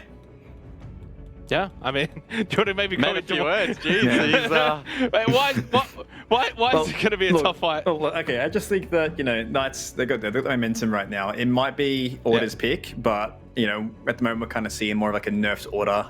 Maybe the sickness is kicking in with Nico. He's not firing off a little bit. The flank watches aren't really being watched, and, you know, it's just, I hope they change up. They flip the coin. They play a lot better this map. Yep. Well, we're going to go to a break. When we do come back, though, Order looking to respond as we head over to Clubhouse.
Purple sky, let that night come with peace.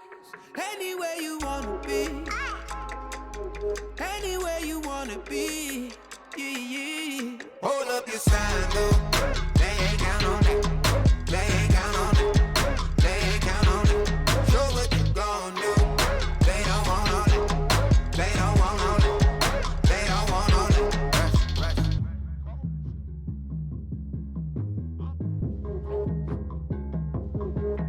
Pick up, I know to be right on.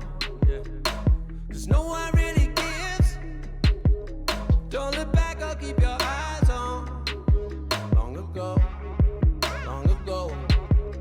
Doesn't matter what it gon' cost. Never gave a shit. Real soul. Let it take a hit. Hey.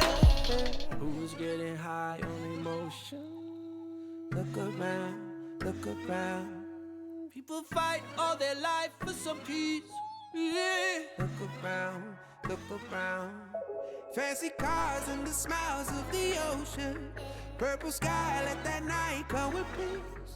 Anywhere you wanna be. Anywhere you wanna be. Yeah. Hold up your sign, though. They ain't count on that. They ain't count on that. They ain't count on that. Show what you gon' do. They don't want all that. They don't want all that. They don't want all that.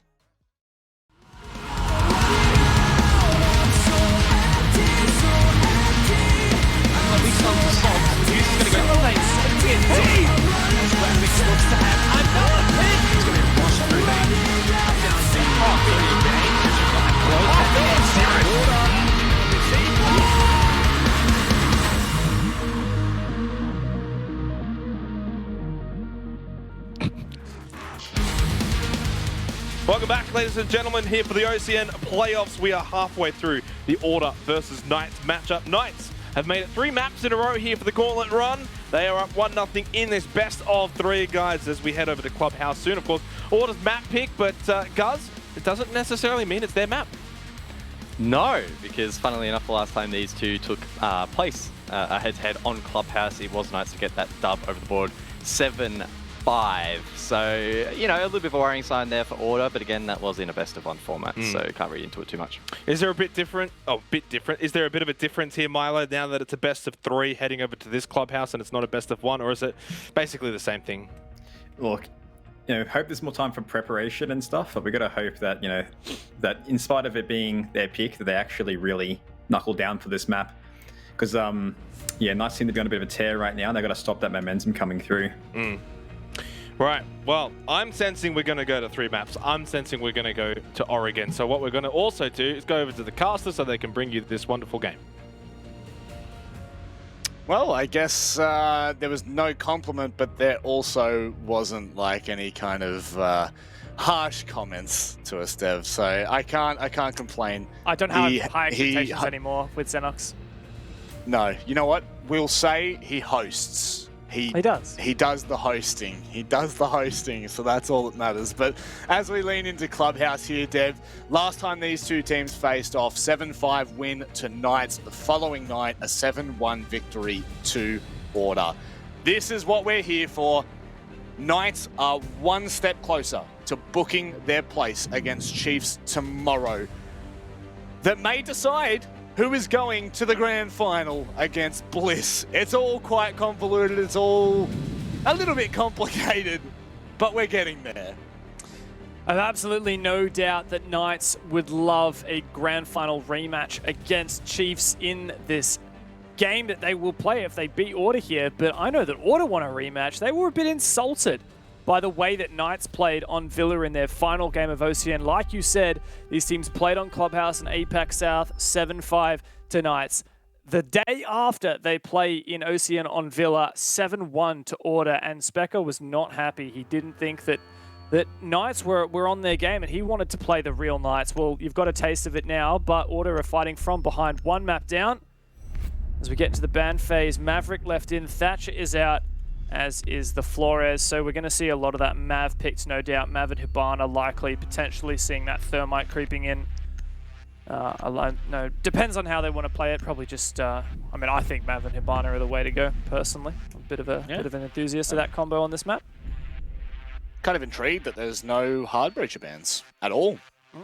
It's probably, as far as I can remember, the first time I've never seen either a Hibana or a Maverick banned. But Guz would like to let us know that we can lean into this storyline if we like to, that Knights banned Bucked last time trying to, quote-unquote, nerf Nico. Now, whether that's true or not, who knows? But it certainly is something that we didn't really get to see the full impact of last time, right? We didn't really get to see how hard it was for Order trying to, I mean, assuming it was for that basement site, didn't get to see the full effect. And, well we see I'm trying the to Vigil, remember right now. we see the castle. Shoot. Yeah. Well, I was just going to say, just on that buck ban that we didn't see this time, but we did see last time, like, I'm trying to remember. I feel like we did see quite a few C4s through the kitchen floor from below onto, like, the sledge players, because obviously when you lose your buck, you have to try and find someone else who can do that vertical destruction. You're probably leaning towards a sledge who's a bit more vulnerable to that C4, because, you know, you can't be as far away as a buck could. So yeah, maybe the C4s be a little bit less powerful, but like you're saying, this is a roam here from the defense, looking to extend all over the map with your, you know, your Castle Vigil, pretty classic SSG roam strat here. Bit of impact tricking as well from Jack Daddy, likely under the kitchen hatch. Though with Dino playing the Hibana, that impact trick should be null and void.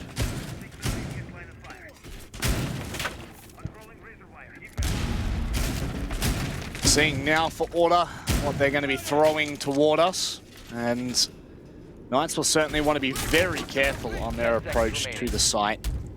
Obviously, without Mute Mozzie, a little bit more difficult to hold that harder style roam, but certainly maybe they may just leave Nate to run his lonesome upstairs on the Vigil spec up. Could well join him in lounge at the very least, lounge toward top red, but we'll wait and see. Knights approaching the building actually without hesitation. So Josh trying to get some early lines all the way through the bar. I really like that, I'll be honest. And the LMG. Yeah, it's nice to see some changes. Yeah, obviously, you know, with the M762 getting a little bit of a recoil nerf, you know, a lot of people gravitating towards that LMG, but like, it's always been a good gun. The main weakness is just the aim down sights time. Of course, being an LMG is a bit slower. But, you know, bullet penetration on that is insane. Like, it's pretty high damage as well, and it's got the largest magazine, if you can call it that. I know it's belt-fed, but the largest magazine, if you will, of any gun in the game. 150 bullets before you have to reload.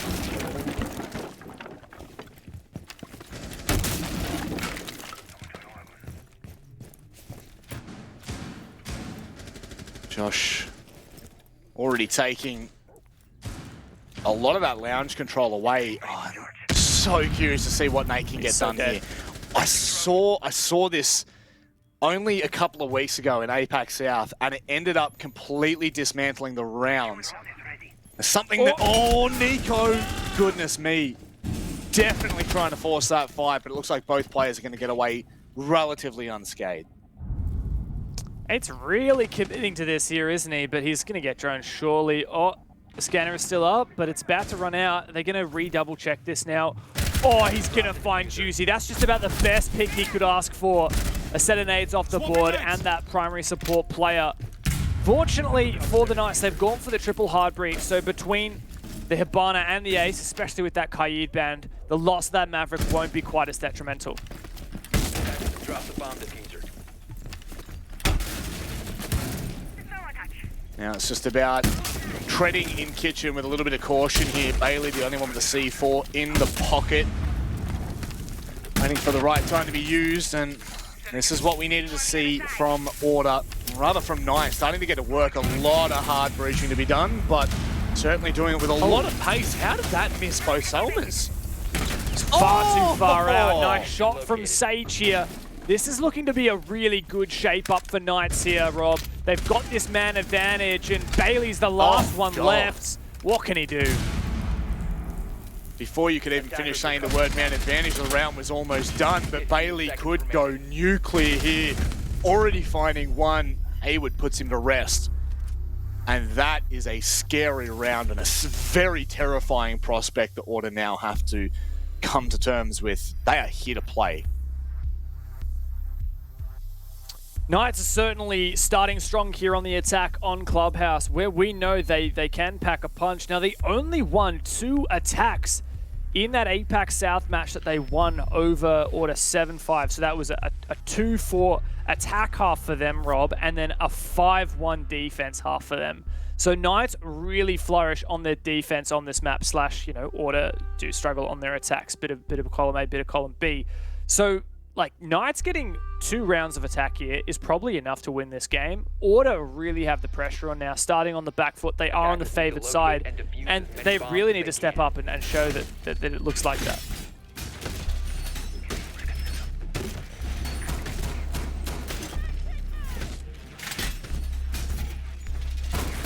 May well be able to do so on Gym and Bedroom.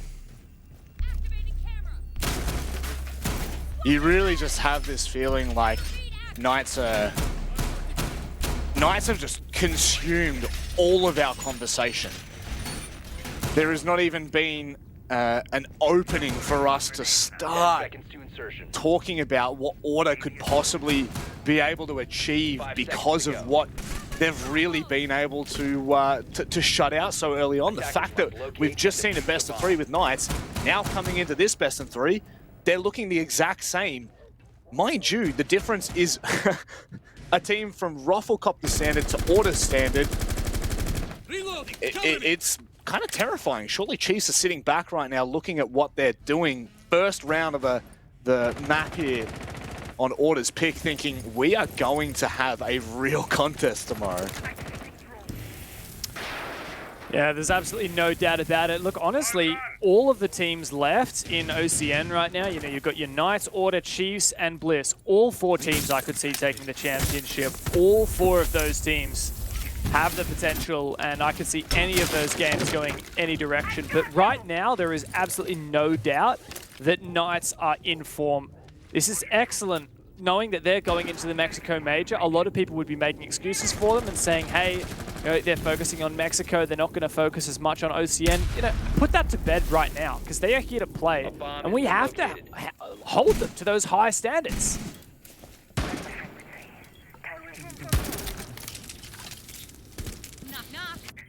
Opening up right now. And once again, I mean, Nice, not really taking too much time and starting to put the pressure. Geez. My God, pedal to the metal. Dino is not slowing down. The rest of Knights are just showing us something else right now. Oh! Yes, very much something else. Yep, look, valiant effort. It's a skinny nade though. Not quite skinny enough to fit through that tiny crack. And that's both of Hayward's nades now with that shield still alive on the desk. Very ambitious from Specker. Surely Knights pivot to punish this. Attacker's bomb diffuser has been dropped. It's actually a diffuser down from Sage as well on Con. Hayward could risk a jump in here, but it's very, very risky. He's right around the corner. There's no idea. What is Jack doing? He just is absolutely clueless. This man advantage starts to spiral. 2 players alive. I mean, Bailey's in a good position to deny the access in the gym. However, they're coming from Con. Bedroom's really going to be the place to be. And Nico, he may just be looking to put them to bed. Lay their heads to rest. But Bailey, oh my God, what on earth is going on right now? Hayward now needs to clutch. Hits the shot under Nico. They finally realize of the actual Black Eye that was getting all of the information. Bailey coming in oh so cautiously. Can't find the diffuser. What is going on? What is this round, Dev? Bailey clutches up. A massive point for him to do so. Such a pivotal clutch there for Bailey. I thought that Hayward had it. He played it so well, especially with that 180 flick against Nico. But Bailey's got to be really put up there. He did a lot of the heavy lifting there in that, I believe it was a 2v3, 2v2. Yeah, a very back and forth round, Rob. Very, very difficult to call. While Knights found that early man advantage,